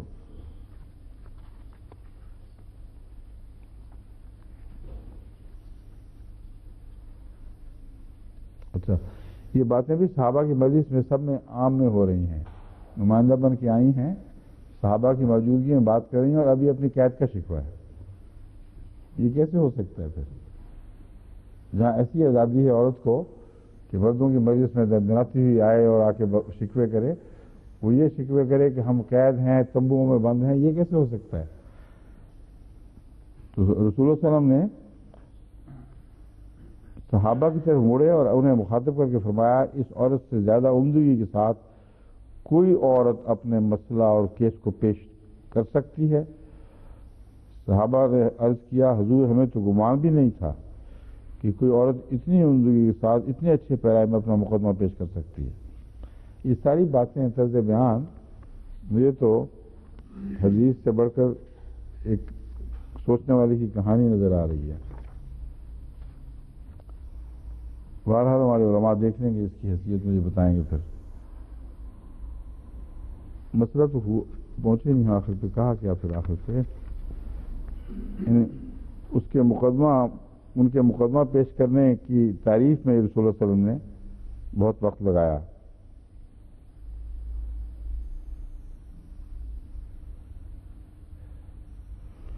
اور جواب یہ دیا، یہ نہیں بتایا کہ ان سب نیکیوں میں تم حصہ دار ہوتی ہو، جاتی ہو، مسجدوں میں بھی آتی ہو، پیچھے آ کے نمازیں پڑھتی ہو، اعتکاف میں بھی بیٹھتی رہی ہیں، یہ ذکر ہی نہیں فرمایا۔ یہ اس حدیث کے مطابق انہوں نے فرمایا، جن کی تو نمائندہ بن کر آئی ہو ان کو جا کے بتا دو کہ خاوند کے گھر کی عمدگی کے ساتھ دیکھ بھال کرنے والی عورت، اسے اچھی طرح سنبھالنے والی عورت کو وہی ثواب اور اجر ملے گا جو اس کے خاوند کو اپنی ذمہ داریاں ادا کرنے پر ملتا ہے۔ یہ جو نتیجہ ہے یہ اپنی ذات میں تو اس میں کوئی پہلو ایسا اعتراض والا نہیں ہے۔ مراد یہ ہے، اگر یہ مراد ہے کہ عورت جتنی نیکیاں کرتی ہے اس کو اسی طرح ان نیکیوں کا اجر ملے گا، اور خاوند کی اور گھر کی دیکھ بھال بھی ان نیکیوں میں شامل ہے، جس کا مرد اپنی ذمہ داریوں کو ادا کرتے وقت خدا سے اجر پاتا ہے۔ بس جہاں تک نتیجہ ہے اس میں کوئی ایسی بات نہیں ہے جس پہ کوئی حرف رکھا جا سکے، مگر طرز بیان مجھے مشکوک لگتی ہے۔ صحیح بخاری میں حضرت ابن عمر کی روایت ہے رضی اللہ تعالیٰ عنہ کہ حضرت صلی اللہ علیہ وسلم نے فرمایا، تم میں سے ہر ایک نگران ہے، اس سے اپنی رعایا کے بارے میں پوچھا جائے گا۔ امیر نگران ہے اور آدمی اپنے گھر والوں کا نگران ہے، عورت بھی اپنے خاوند کے گھر کی، اس کی اولاد کی نگران ہے۔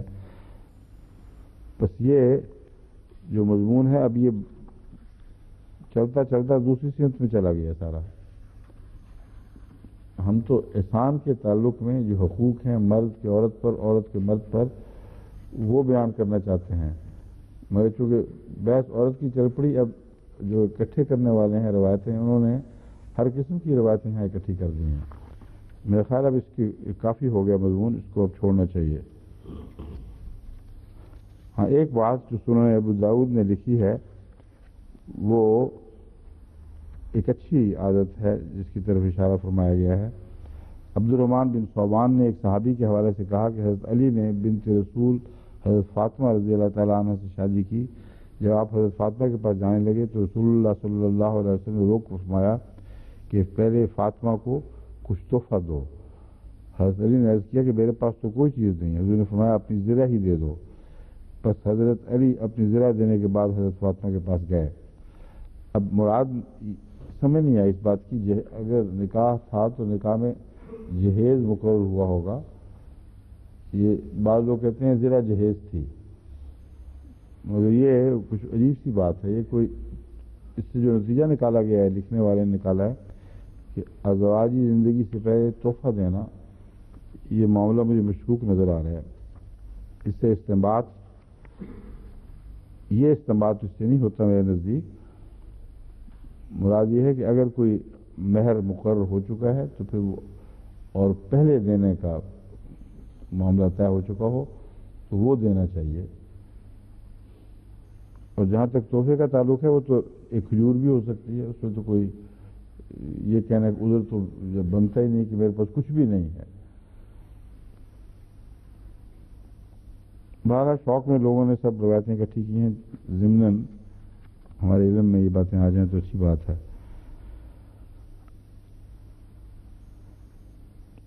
ابو مسعود انصاری سے روایت ہے اور یہ بھی بخاری سے حدیث لی گئی ہے کہ حضرت صلی اللہ علیہ وسلم نے فرمایا کہ جب مسلمان اپنے اہل پر ثواب سمجھتے ہوئے خرچ کرتا ہے تو وہ خرچ کرنا نیکی ہے.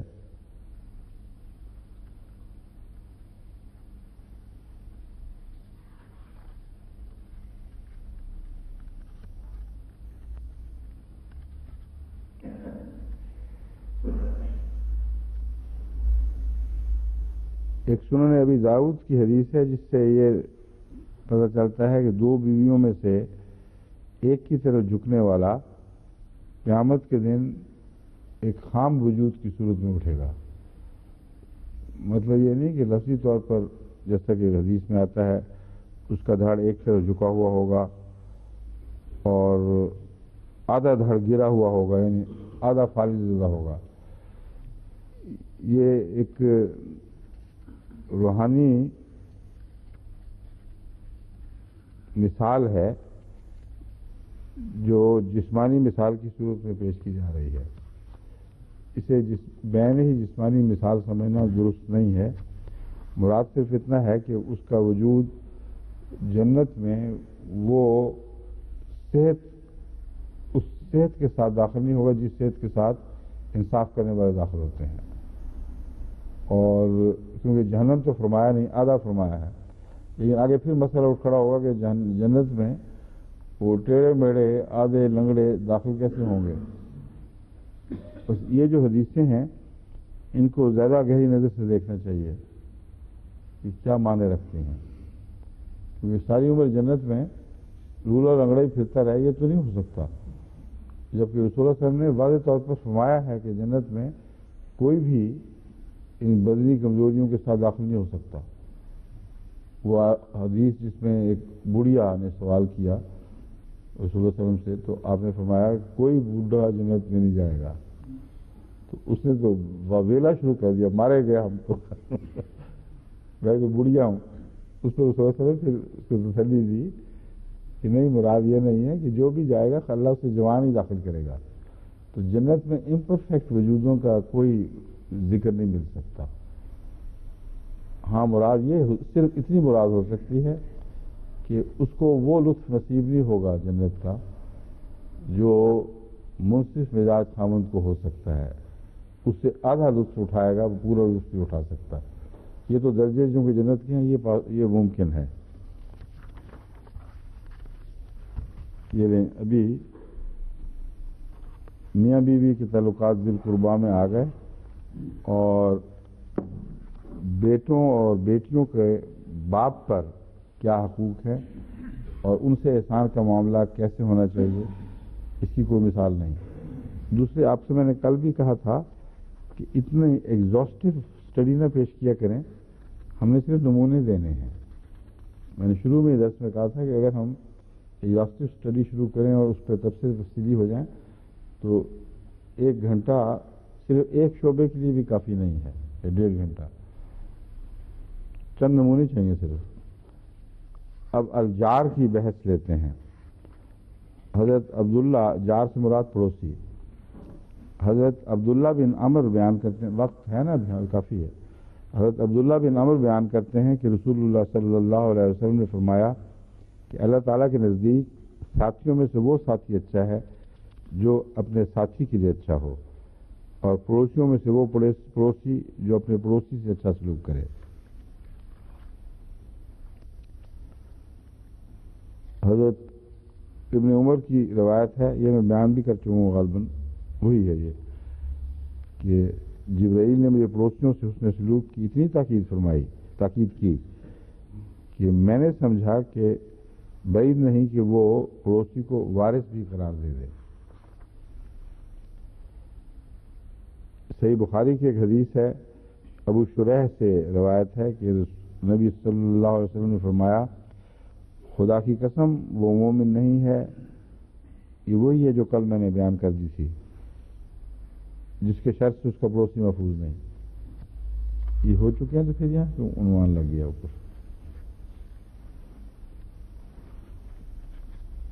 اوہو، یہ چٹیں یوں ہی لگی ہوئی تھیں، یہ چٹ یہاں لگی، یہاں سے شروع ہونا ہے ٹھیک ہے، اس لیے اتر جانی چاہیے تھی، غلط فہمی پیدا کرنے والی چٹیں ہیں۔ حضرت ابو ہریرہ رضی اللہ تعالیٰ عنہ بیان کرتے ہیں، اور یہ بخاری کی حدیث ہے کہ حضرت صلی اللہ علیہ وسلم نے فرمایا، جو شخص اللہ تعالیٰ اور آخرت کے دن پر ایمان رکھتا ہے، یعنی سچا مومن ہے، وہ اپنے پڑوسی کو تکلیف نہ دے۔ جو شخص اللہ تعالیٰ اور آخرت کے دن پر ایمان رکھتا ہے، اپنے مہمان کا احترام کرے۔ یہ بھی بیان ہو چکی ہے، ہوئی تھی نا کل۔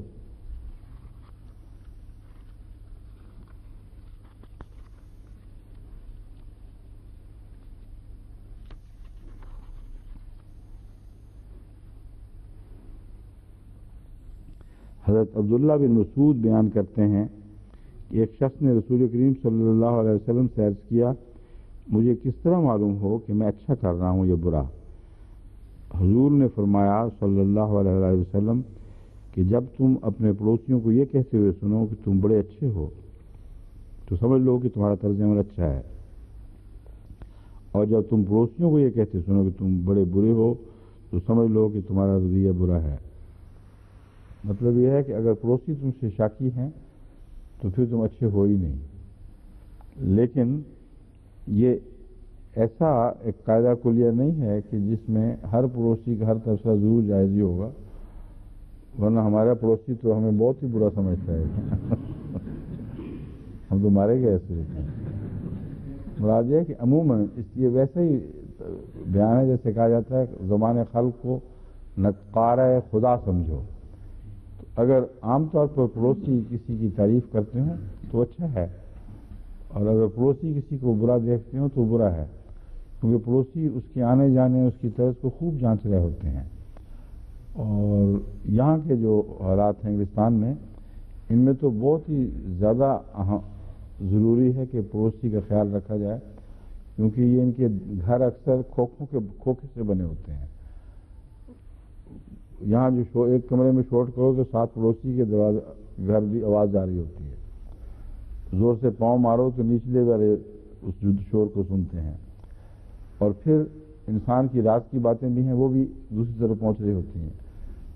تو یہاں تو خود اپنے گھروں میں بھی پھونک پھونک کر قدم رکھنا چاہیے، اور کوئی ایسی بات، کوئی ایسا شور، کوئی ایسا فساد نہ ہو جو پڑوسیوں تک پہنچے، تمہیں بھی ذلیل کرے اور پڑوسیوں کے لیے بھی تکلیف کا موجب ہو۔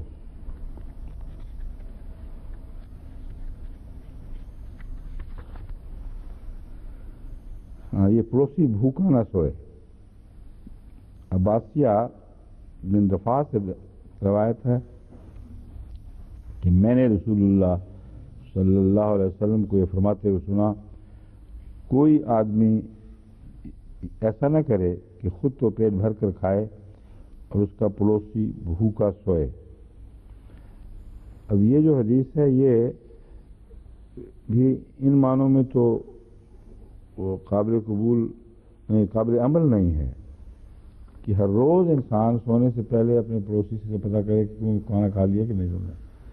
اتنا ہو سکتا ہے نہ، اس سے مراد ہے، مراد یہ ہے کہ اگر کسی کی ہمسائیگی میں غریب انسان ہو تو اس پر نظر رکھنی چاہیے۔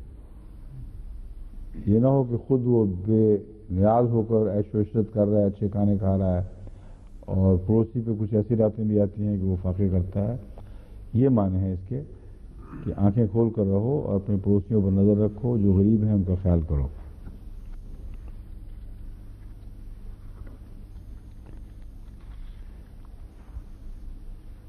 اب ایک نے سوال کی، حضرت عائشہ سے روایت ہے کہ میں نے رسول اللہ صلی اللہ علیہ وسلم سے پوچھا کہ میرے دو پڑوسی ہیں، ان میں سے کس کو تحفہ بھیجوں؟ فرمایا جس کا دروازہ زیادہ قریب ہے. یعنی اگر ایک ہی چیز ہو اور تقسیم کرنی ہو، ذرا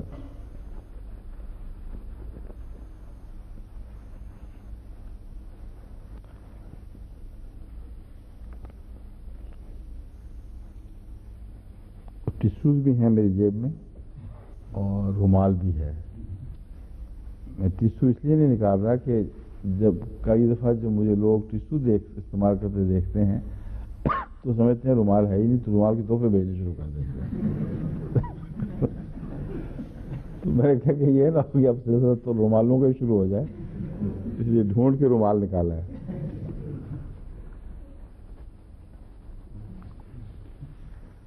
حضرت ابو ذر روایت کرتے ہیں کہ رسول اللہ صلی اللہ علیہ وسلم نے فرمایا، اے ابو ذر، جب تم کبھی اچھا سالن پکاؤ تو اس کا شوربہ کچھ زیادہ کر دیا کرو اور اپنے پڑوسیوں کا بھی خیال رکھو، یعنی کسی نہ کسی پڑوسی کو بھی اس میں سے سالن بھجواؤ. یہ بھی تفصیلی ترجمہ ہے، یعنی کسی نہ کسی پڑوسی کو بھی سالن بھجواؤ. یہ ایک روزمرہ کا ایسا دستور نہیں ہے کہ جو معاشرے سے ثابت ہو رسول اللہ علیہ وسلم کے زمانے میں. ہمیشہ رسول اللہ علیہ وسلم سالن کو لمبا کرتے تھے، ہمیشہ پڑوسی کو ساتھ اس طرح بھیجتے تھے. کوئی ایسی روایتیں قطعی طور پر ملتی نہیں ہیں. مراد یہ ہے کئی دفعہ انسان کوئی اچھی چیز پکاتا ہے، کوئی شوربہ خاص اہتمام سے پک رہا ہے، تو ایسی صورت میں فطرتاً انسان کو اپنے ساتھیوں کا خیال رکھنا چاہیے اور پڑوس سے ایسے تعلقات ہوں کہ جہاں ممکن ہو وہاں کچھ سالن زیادہ کر دیا، کوئی پلیٹ کوئی ڈش وہاں بھی بھیج دیا. قادیان میں یہ بہت رواج تھا. یہاں تو بڑا مشکل ہے کیونکہ یہاں تو فاصلے ہی بڑے، موٹر لے کے جانا پڑے گا. لیکن قادیان میں چونکہ اکثر گھر ساتھ ساتھ ملے ہوئے تھے احمدیوں کے محلوں میں، محلے دار بہت کرتے تھے یہ کام. اور ہمیں یاد ہے کہ کئی دفعہ ہمارے ہمسائے میں جو دوسرے بہن بھائی مائیں وغیرہ بستے تھے اور ارد گرد کے لوگ، تو کھانے کا وقت ہوا تو کوئی ڈش کوئی پلیٹ اٹھا کے لے آیا کہ یہ چیز ہمارے یہاں اچھی پکی تھی، آپ بھی استعمال کریں. تو یہ اچھا رواج ہے، اس سے آپس میں محبت بڑھتی ہے. مگر ایسا قاعدہ کلیہ نہیں ہے کہ ہر کھانے کے وقت لازماً شوربے کو پتلا کرو. ایک حدیث میں ہے، حضرت ابو ذر، بخاری ہی کی روایت ہے، بخاری نہیں، ابو ذر غفاری کی روایت ہے، اور یہ حدیث بھی بخاری سے لی گئی ہے کہ رسول اللہ صلی اللہ علیہ وسلم نے فرمایا، اے مسلمان عورتوں، کوئی عورت اپنی پڑوسن سے حقارت کا سلوک نہ کرے. اگر بکری کا ایک پایا بھی بھیج سکتی ہو تو اسے بھیجنا چاہیے. یعنی بکری کا ایک پایا بظاہر حقارت کا سلوک ہے، ایک معمولی چیز ہے، مگر یہاں فرمایا کہ حقارت کا سلوک نہ کرو اور بکری کا پایا بھی بھیج سکتی ہو تو بھیجو. مطلب یہ ہے کہ اس کو نظر انداز نہ کرو. اگر تھوڑی توفیق ہے تو تھوڑی توفیق سے ہی اس کا دل جیتنے کی کوشش کیا کرو. مراد ہے جو زیادہ توفیق رکھتے ہیں ان کو تو زیادہ دینا چاہیے، مگر کچھ نہ بھی ہو تو کچھ نہ کچھ تو بھیجا کرو کبھی. کچھ نہ ہو تو مراد ہے زیادہ کچھ نہ ہو تو.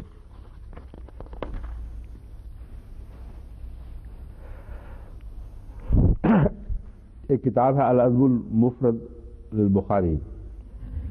اس میں روزمرہ کے آداب، معاشرے کے جو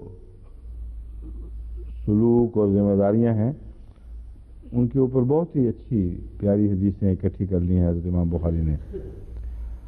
اس کے متعلق اس کتاب میں حضرت مجاہد بیان کرتے ہیں کہ حضرت عبداللہ بن عمرو کی خدمت میں حاضر ہوا. اس وقت ان کا ایک غلام بکری کی کھال اتار رہا تھا. آپ نے غلام سے مخاطب ہو کر فرمایا، میاں دیکھو، جب کھال اتار چکو تو اس میں سے ہدیہ دینے کی پہل ہمارے یہودی پڑوسی سے کرنا. حاضرین میں سے ایک شخص بولا، حضرت خدا آپ کا بھلا کرے، آپ یہودی کو ہدیہ بیچتے ہیں؟ آپ نے فرمایا، میں نے نبی اکرم صلی اللہ علیہ وسلم کو پڑوسی کے بارے میں نصیحت فرماتے سنا ہے کہ ہمیں یہ ڈر پیدا ہو گیا کہ آپ اس کے وارث قرار دینے والے ہیں۔ یہ حدیث رسول اللہ صلی اللہ علیہ وسلم والی ہے، اس کو سننے والے نے غالباً اور طرح سے سن لیا ہے کہ ہمیں ڈر پیدا ہو گیا۔ رسول اللہ صلی اللہ علیہ وسلم فرماتے ہیں کہ میں نے سمجھا کہ گویا پڑوسی کو وارث بنا دیا جائے گا، مگر یہ حدیث خاص طور پر یہ اہمیت رکھتی ہے کہ وہ جو مومن کی شرط اور مسلم کی شرط لگاتے ہیں دشمن، ان کو جھٹلانے کے لیے یہ ایک بہت ہی قوی ہتھیار ہے ہمارے ہاتھ میں، کہ ابن عمر نے جو رسول اللہ صلی اللہ علیہ وسلم سے تعلیم حاصل کی، اس کا یہ معنی سمجھا تھا کہ اس میں مذہبی تفریق کو دخل دینے کا کوئی حق نہیں ہے۔ اگر یہودی بھی تمہارا ہمسایہ ہے تو اور وہ قریب تر ہے تو پہل تحفہ بھیجنے میں اس سے کیا کرو۔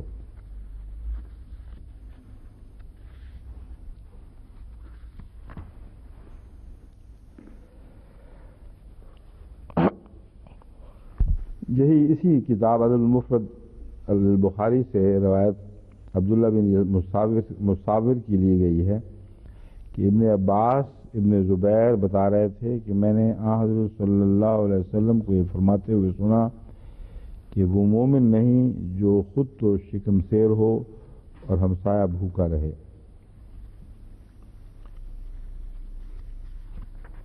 اس مضمون کی میرے خیال ہے کافی حدیثیں آ گئی ہیں اب۔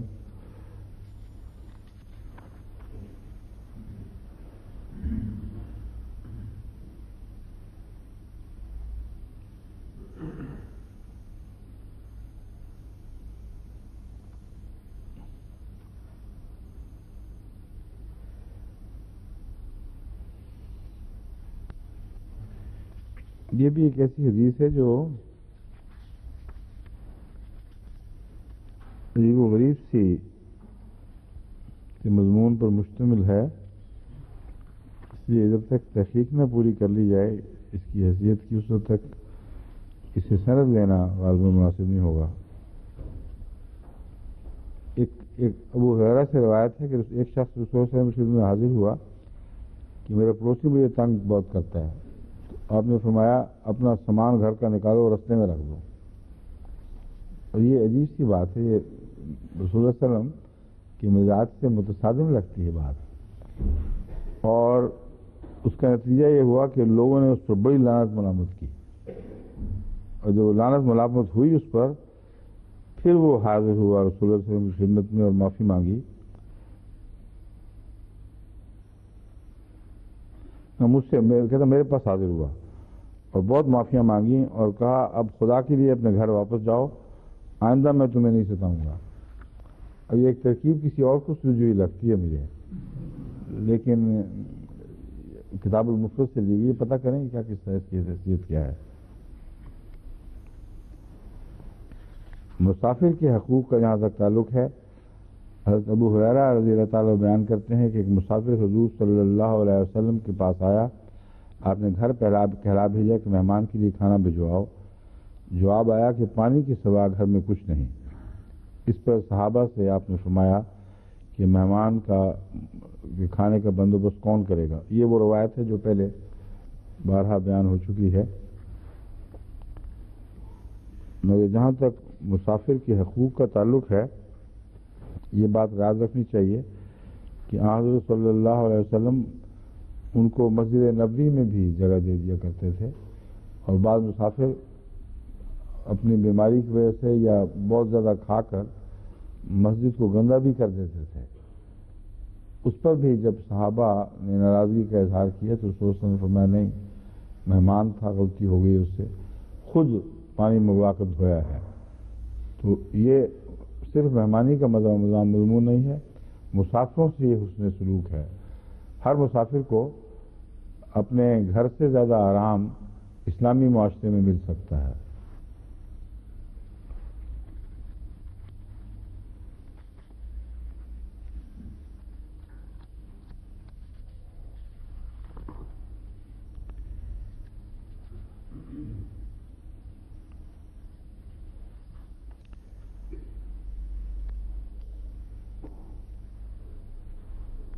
آگے حدیث سے ہیں بعض جو اس مضمون سے خاص ایسا تعلق نہیں رکھتے.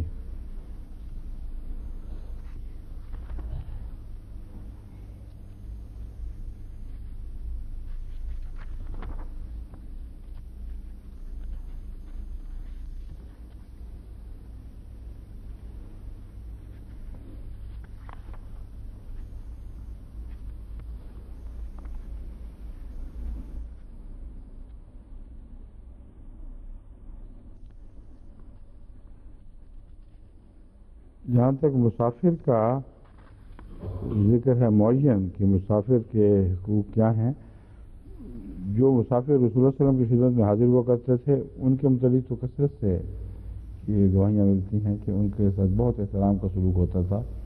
معزز مہمانوں کی طرح گھروں پہ رکھے جاتے اور رکھنے والے اپنے بچوں اور خود اپنے کھانے پینے کی چیزوں کو ان پر قربان کر دیا کرتے تھے. لیکن مسافر کے متعلق جو حدیث یہاں نکلی ہیں انہوں نے اکٹھی کی ہیں، میرے نزدیک تو کوئی خاص تعلق والی نہیں ہے. وہ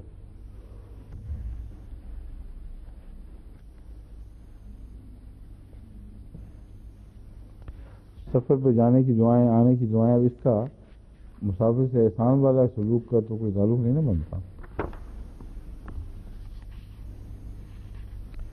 ایک حق جو قرآن کریم نے واضح طور پر دیا ہے وہ یہ ہے کہ مسافر اگر تمہیں سلام کرتا ہے اور جنگ کا زمانہ بھی ہے اور دشمن حملہ آور بھی ہو رہا ہے تمہارے اوپر، تو کسی مزید چھان بین کا تمہیں کوئی حق نہیں ہے.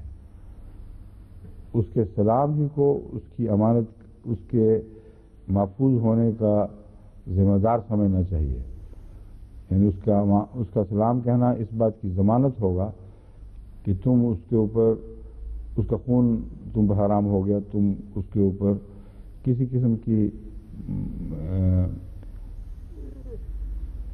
نہ ظالمانہ نظر ڈال سکتے ہو، نہ غاصبانہ نظر ڈال سکتے ہو. اس بہانے اس کا مال نہ لوٹو، اس بہانے اس کو قتل کا ارادہ نہ کرو کہ وہ اس کھلے میدان میں ہم سے ڈر کر اکیلا ہمیں سلام کہہ رہا ہے. تو یہ جو قرآنی آیت ہے یہ اس احسان کے سلوک کے اوپر ایک بہت عظیم شان روشن ڈالنے والی آیت ہے، اور عام طور پر لوگوں کے مزاج کے برعکس ہے. اکیلا دکیلا آدمی جنگ کے زمانے میں اگر دشمن قبیلوں کا ہو تو اس کے ساتھ بظاہر یہی انسان سلوک کرے گا، پکڑے گا اور اس کو قیدی بنا لے گا.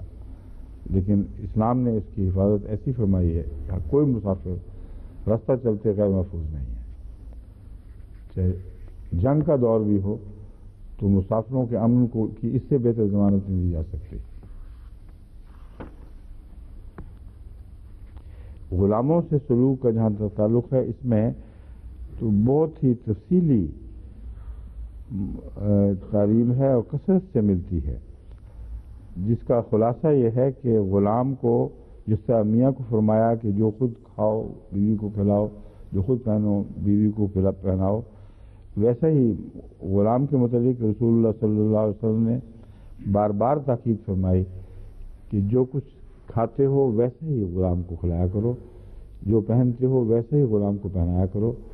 یہاں تک کہ بعض صحابہ اس پہ ایسا تشدد، اس سختی سے کاربند ہوتے تھے کہ جس رنگ کا کپڑا خریدا ہے اپنے لیے میں نے ہی اسی رنگ کا کپڑا، اسی نقش کا کپڑا اپنے غلام کے لیے بھی لیا، اور کھانے پینے میں کوئی بھی فرق نہیں ہوا کرتا تھا.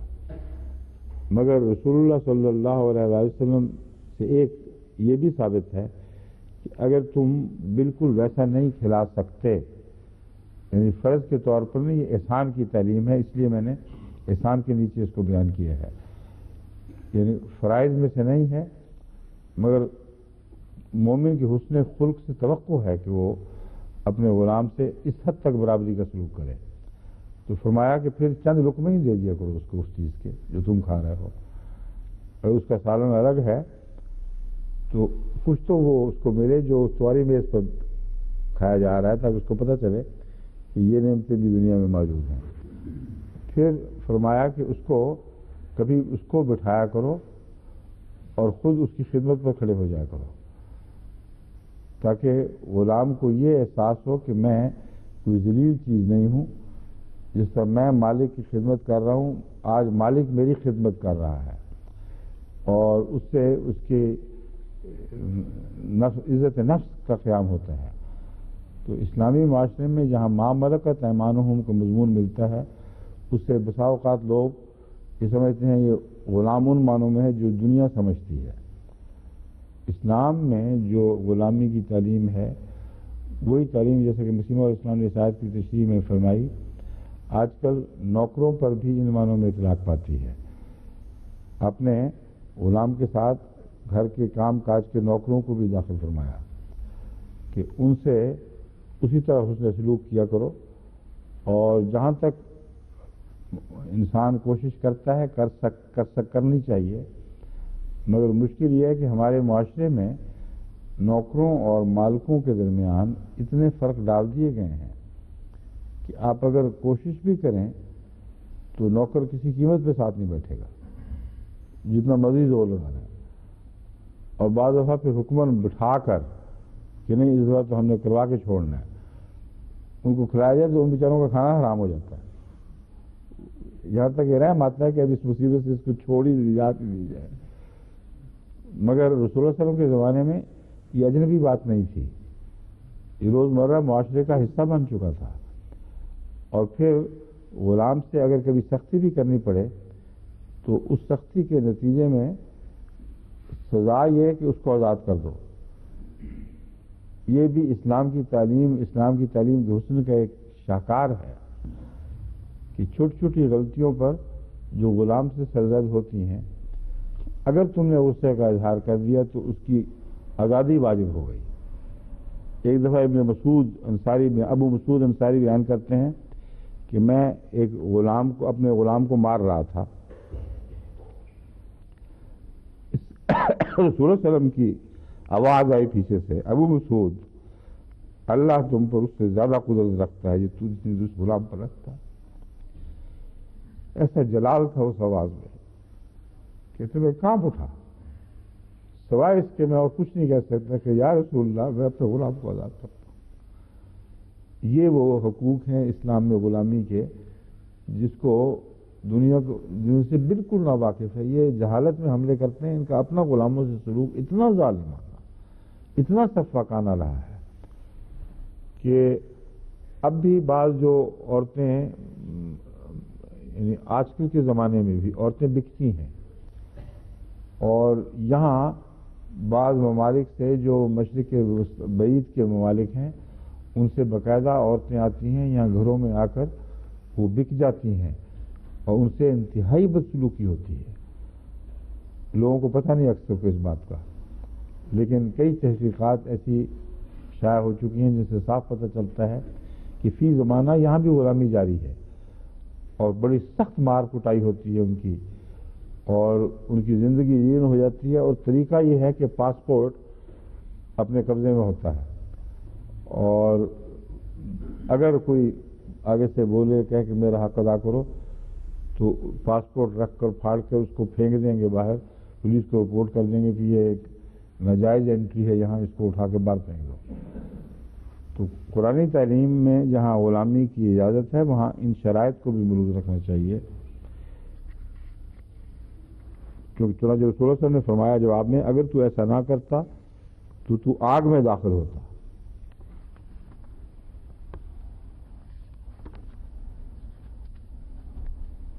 آپ ایک موقع پر فرماتے ہیں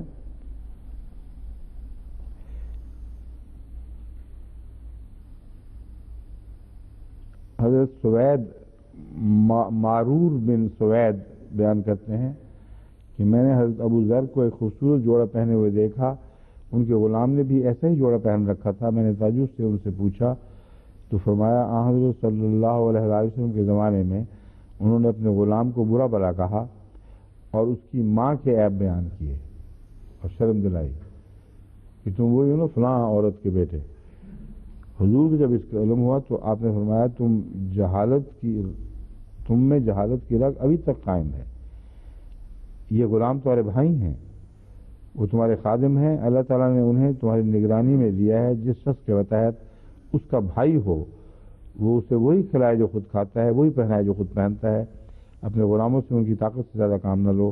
اگر تم کوئی مشکل کام ان کے سپرد کرو تو اس کام میں خود بھی ان کا ہاتھ بٹاؤ اور مددگار بن جاؤ. اب وقت ختم ہو گیا میرے خیال میں. اب یہ غلامی کی تعلیم پر اور بہت سی روایتیں یہاں موجود ہیں، مگر میرے خیال میں نے جیسا کہ عرض کیا تھا نمونے دینے تھے یہاں، تو ایتائے ذی القربیٰ نہ احسان والی آیت میں کچھ نمونے تو دیے ہم نے، لیکن جس وسعت سے حضرت مسیح علیہ السلام نے اس کی تشریح فرمائی ہے اس میں جانور بھی آ گئے، اس میں ہر چیز جو اپنے تابع ہے، ہر چیز جو تعلق میں آتی ہے، اس فہرست کو اگر ایگزاسٹ کیا جائے تو کچھ اور نمونے بھی آنے چاہیے پھر، لیکن بعض قسموں سے تعلق رکھنے والے ایک دو نمونے کافی ہوں گے. ٹھیک ہے، باقی انشاءاللہ پھر اگر کوئی ضروری ایسی مثالیں سامنے آ گئیں تو کل بیان کر دیں گے، ورنہ اگلی آیت سے درس شروع ہوگا.